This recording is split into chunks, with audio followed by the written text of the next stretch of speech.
God's Word brings people to faith, it enables people to grow in faith, and it encourages people in turn to share their faith. The grass withers, the flower falls, but the word of the Lord will stand forever. Christianity is about the wonder of what Christ has done. He loved you before the dawn of time. The answer to our broken world is found only one place, at the cross of Jesus Christ. Some of you who know your Bible well will recognize that it was in the land of Shinar, Genesis 11, that the Tower of Babel was constructed. And there in the land of Shinar, you had this great opposition to the building of the kingdom and power of God. And man said, what we'll do is we'll build a big kingdom for ourselves, and we'll raise it all the way up to the heavens, and we'll show God who's in charge of this operation.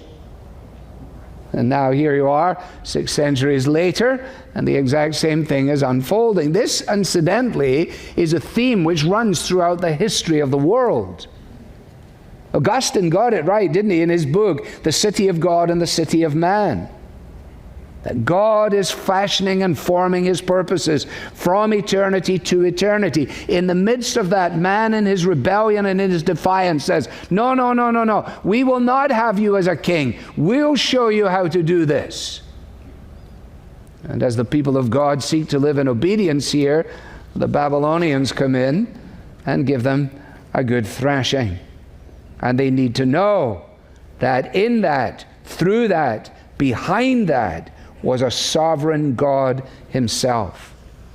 And the answer as to why it even happened is contained not only in the words of the prophets, but is contained in the prayer of Daniel in chapter 9 later on. And I'll just turn you to it. I'm not going to read it all.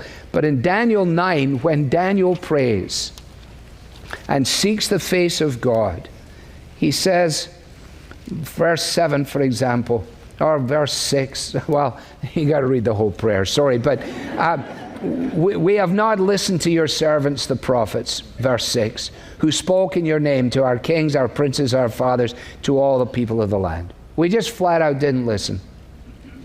Verse 9, you're in charge of mercy and forgiveness. We are rebellious. Verse 10, we haven't obeyed your voice. The whole of Israel, verse 11, has transgressed your law and turned aside. They refuse to obey your voice. And the curse that was promised has fallen upon us.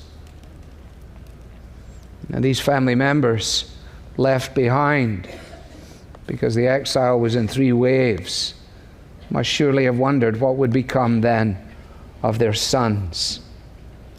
And here we have the record of what happens to these particular individuals. The king, verse 3, commands his chief eunuch to bring some of the people of Israel, of the royal family, the nobility, the youths without blemish, and so on. Just bring the cream of the crop in here, and what we'll do is we'll make sure that we fashion them and refashion them in such a way that they will be done with that old stuff about the God of Abraham, Isaac, and Jacob. If we can get our hands on them, if we can educate them, if we can rename them, if we can relocate them, just change their whole world view, then we'll have them. It's a brilliant program of subtle coercion and sometimes not so subtle coercion.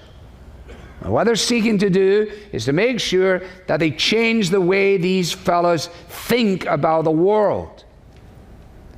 And the way in which it is done is, first of all, by a geographical relocation. That's straightforward, isn't it? Well, it is straightforward, but it causes at least us to pause on this. When they were taken away from all that represented familiarity to them, all that geographically, if you like, represented security to them, all that, if you like, kept them in the routine of their lives, just to be taken out of that could in itself find them saying, well, I no longer have the place I used to go to. I no longer have the people I used to spend time with. I no longer have the reinforcement of my family members. So I think I'll just give it up for a while. Or maybe I'll just give it up for good. It happens quite routinely to youngsters when they go off to university. Apparently just a change of location is enough. No longer the reinforcement of their peer group. No longer the opportunity to gather as they once did with God's people. Just a change of location. It's not enough to overwhelm these fellows. What about a change of education? They were going to be made competent by learning the literature and the language of the Chaldeans. In other words, we will retrain their minds. We'll retrain their minds. Every evil empire has always done this and does this. Communism did this. Marxism did this. Mao Zedong did this. It matters what you read. It matters how you think. So that's what they did. We'll change their names. They had lovely names, lovely Hebrew names that were God-honoring names. They said, we're going to get rid of those names and we'll give you new names that are God-honoring names. It's just a different God. This is God of the Babylonians, or various gods of the Babylonians. And of course, what we would like to do is to give you a daily portion, verse 5, of the food that the king ate and the wine that he drank. You say, well, that was very nice. He's not sending them down to the local cafeteria, but he's actually providing from his own chef. How wonderfully nice of him to do that. You think? No, it was just another way. The last threads tying them to their roots were dietary, if you like. They had been unable to prevent themselves being relocated. They are unable to resist the fact that they are being re-educated. They have been powerless to resist a new name entrusted to them, thereby creating an identity crisis. But the one thing they can do, and they're going to do, is resist the temptation to change the plans of a diet. You say, well, what a strange choice. Well, no, not actually, if you know the Old Testament. Because the distinguishing features of God's people were marked in part, in measure, by things that were apparently strange. And the Jewish people were always regarded as sort of weird. Well, why do you not do that? Why do you not go there? Why do you not drink that? Why will you not do this? And those features were not simply for them external manifestations of nothingness, but they were a practical effulgence of deeply held convictions about what it meant for them to belong to God. And there was a point for Daniel where he said, I can do this and I can absorb that, but I can't go any further on this. And so it was that he takes his stand, and as a result of doing so, having resolved, verse 8, he then makes a request to the chief of the eunuchs. And interestingly, the same God who gave his people into the bondage of the Babylonians is now the God, same verb here, who gave Daniel, verse 9, favor and compassion in the sight of the chief of the eunuchs. Now that's no small thing. So we don't get the impression here that Daniel and his friends were rabble-rousers, that they were freedom fighters, that they were a bunch of jolly nuisances. No, they were bright, they were good-looking, they were highly respected, they paid attention, they showed up on time, they shined their shoes, they were good soldiers, they were decent fellows. And yet there was a point, there was a core in them, there was a resolve in them, there was something at the very heart of them that couldn't be shaken. And it was that which caused them to take the stand that they took. Incidentally, that kind of resolution doesn't come just as a whim. It doesn't come overnight. It doesn't come just because all of a sudden something happened. Crisis reveals what's inside of you, what's inside of me. It doesn't create it as much as reveal it. And as soon as they're up against it here, now they said, no, we are not going to give up on this one. and God gave them favor. Now, what's the point? Is simply this, that in a foreign land where the people of God had already laid down their harps, remember? Remember, they're exiles. So these exiles, Psalm 137, remember the old Rastafarian song? By the rivers of Babylon, you know, we sat down, oh, we wept. It was really good. When we remembered Zion. And so the people of God said, we might as well hang up the harps and give up the singing, because how can we serve and sing to our God in a foreign land? Look at us.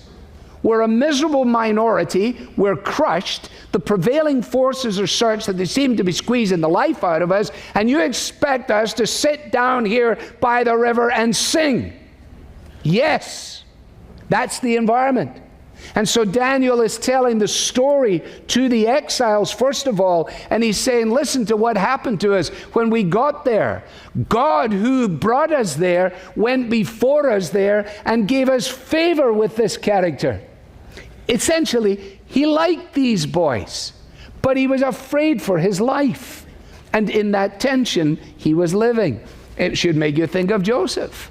In fact, I'm sure it does.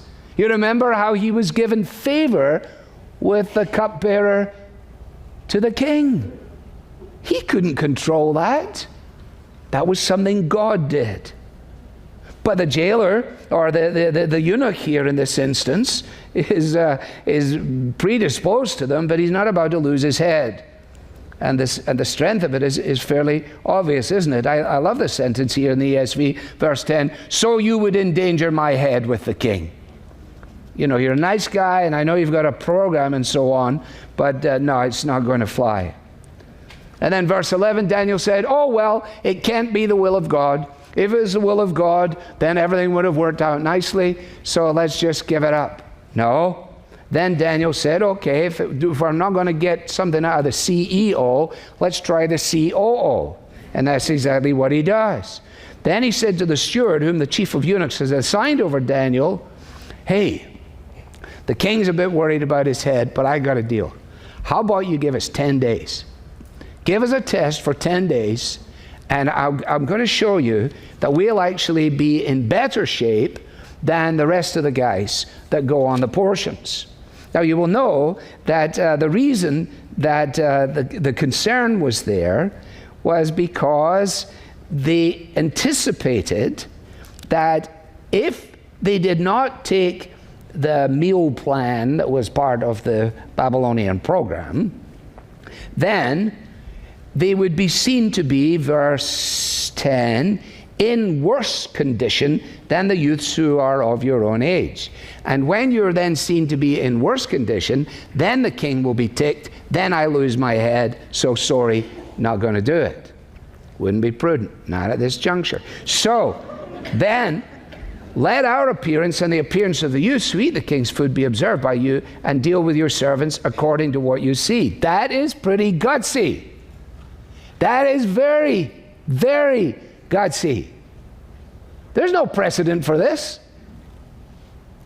He's saying, we're going to trust God. You put us to the test, and we're going to put God to the test. We're going to see what God will do with us when we don't do with you what you want us to do. In other words, faith is for him and his friends obeying despite the consequences. And at this point, no one can know. Verse 14, so he listened to them in this matter and tested them for 10 days. And at the end of 10 days, it was seen that they were better in appearance and fatter in flesh than all the youths who ate the king's food. So the steward took away their food and the wine they were to drink and gave them vegetables. Cue the Daniel diet, right? Now, is anyone reading this text or not reading the text? I didn't pay attention to the Daniel diet, and maybe I should, but the fact of the matter is, this program, they ended up fatter, not thinner. That was the whole point. So there's no country in the world that you can make a buck better than the continental United States. The gullibility of people is beyond comprehension. It's amazing. It really is. Anyway, I say it with the greatest respect. So people are on the Daniel diet, eating vegetables and stuff. Let me tell you something. You eat vegetables and water for 3 years, you ain't going to look as good as these guys, I guarantee it. Because the reason they look so good at the end of 3 years was not the diet. It was a miracle. God showed himself strong. By every other mechanism, they should have looked gaunt and withered and pathetic, but they looked vibrant and terrific, and they had a snap to their skin, and they looked absolutely super. Why? Because God did it. And every day that passed in the 3 years, when they woke up and looked in the mirror, it would be a daily reminder of the fact that God is no man's debtor, and God is able to show himself strong. And every passing day, as it elapsed, the message was there again. And Daniel writes this down, and the people of God are saying, you know, that is really quite amazing. But they should have known, shouldn't they? God had done something dramatic when he rescued Moses from the bulrushes. He'd done something incredible when he parted the Red Sea. He had brought them across the Jordan on dry land. He had banished the jolly forces of evil against them. They had seen Joshua stand forward, and they had seen the walls of Jericho collapse. We've seen a lot of evidences of God's grace and goodness too, haven't we? And yet some of us have hung our harps. We've begun to complain, to bemoan everything. In verse 17, as for these four youths, God gave them. It's the third God gave them. I think these God gave thems are really the key to understanding this chapter. First of all, in verse 2, God gave Jehoiakim into the hands of the Babylonians. Verse 9, God gave favor with the authorities, and verse 17, God gave them learning and skill in all literature and wisdom. And Daniel had special understanding of visions and dreams, which of course is going to become apparent as we read on in the chapters. In other words, God intervened on his behalf and gave him supernatural revelations, supernatural knowledge. And so the end of the time comes in verse 18. That's the end of 3 years. The king had commanded they should be brought in, and the chief of the eunuchs brought them in before Nebuchadnezzar. I wonder if he was smug, you know. I wonder if I'd like to know, because remember he had looked on them with favor, but he was frightened he was going to lose his head. And now I think he probably came in leading them in. Here, my boys, we've got the group. The program has worked exceptionally well. The re-education has, I think, been very, very good. We've tested them in the literature of the Chaldeans, and they're exceptional.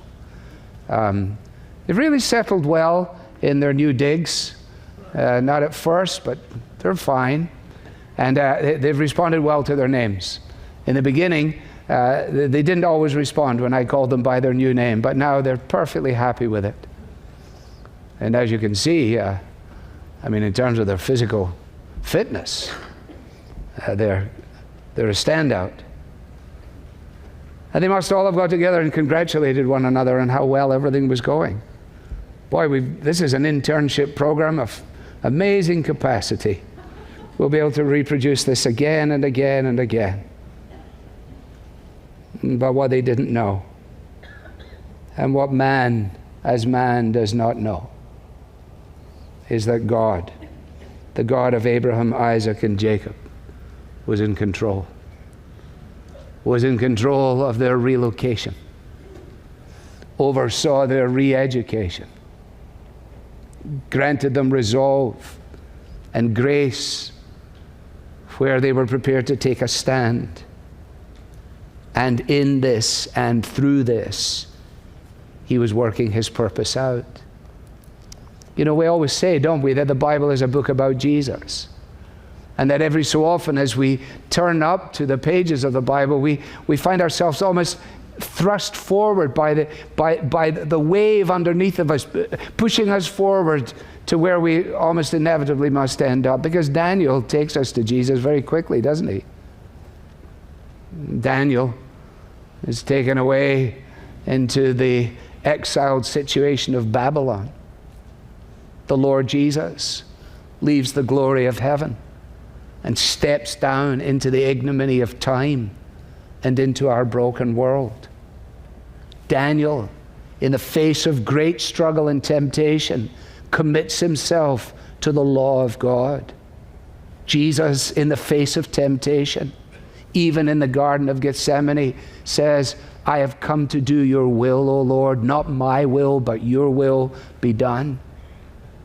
Daniel is exalted to a place of particular usefulness. And Jesus is exalted to the right hand of the Father on high, from whence he will come to judge the living and the dead. So you see, the real emphasis of this and of the passages that follow is not this. And I might even have preached these sermons in the past, God forgive me. But it's not about your diet. And it's not about, you know, Daniel didn't drink wine or big steaks, and you shouldn't either. Or Daniel was a really tough guy. Why can't you be a tough guy like Daniel? You know, Daniel. Daniel, if he came back, he'd go, why are you talking about me? This whole thing is about God. The reason I wrote it down was so that you would realize, living with the pushback of secularism, that the God who sovereignly controlled the 6th century Babylon BC is as much in control of 21st century Western culture AD. Daniel was enabled to trust him, and you may trust him too. You need to know, says Daniel, that the Babylonian gods have not been successful. They haven't been successful. You know, I was watching yesterday on the golf coverage, or the coverage of nothing. So I tell you, the inventiveness of the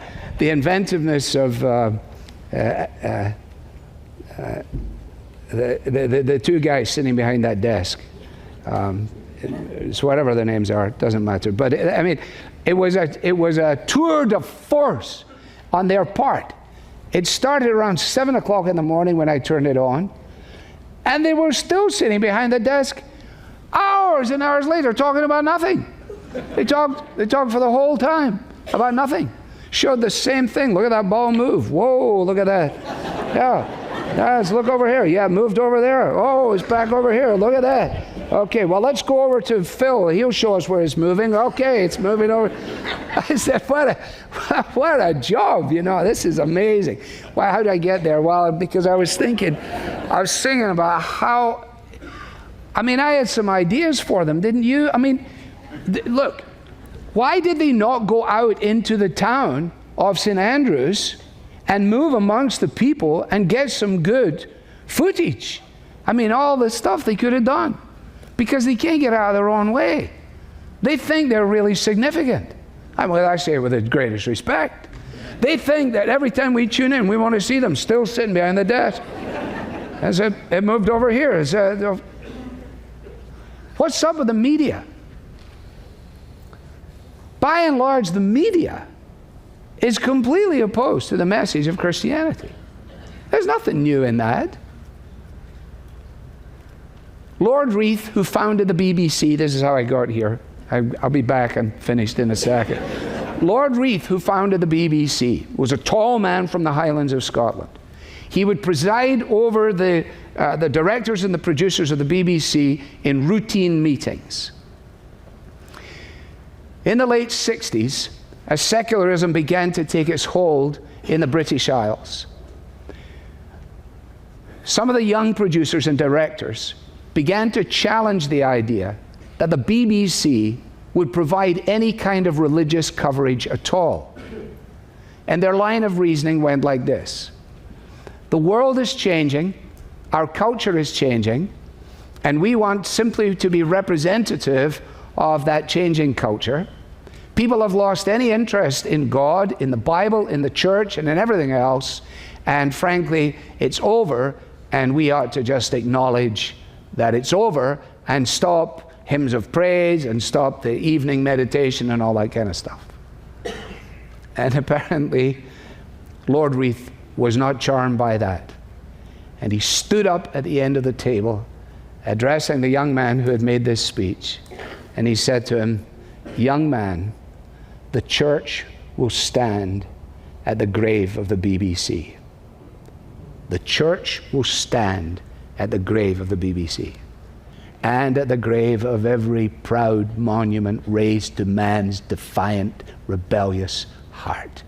And you and I, as living in the peculiarly privileged minority status of life at this point in history, need to hear the words of Jesus ringing down through time as he gathers his disciples together and he says, 'Fear not, little flock, for it is your Father's good pleasure to give you the kingdom.' The kingdoms of this world will become the kingdoms of our Lord and of his Christ, and he will reign forever and ever." Daniel was looking forward to a day that he did not see. We are looking back to a day we have not seen, and together we look forward to a day to which Daniel draws us. In the meantime, with the exiles of 6th century Babylon, to us the exiles of 21st century Western culture, be encouraged, be comforted. God actually reigns.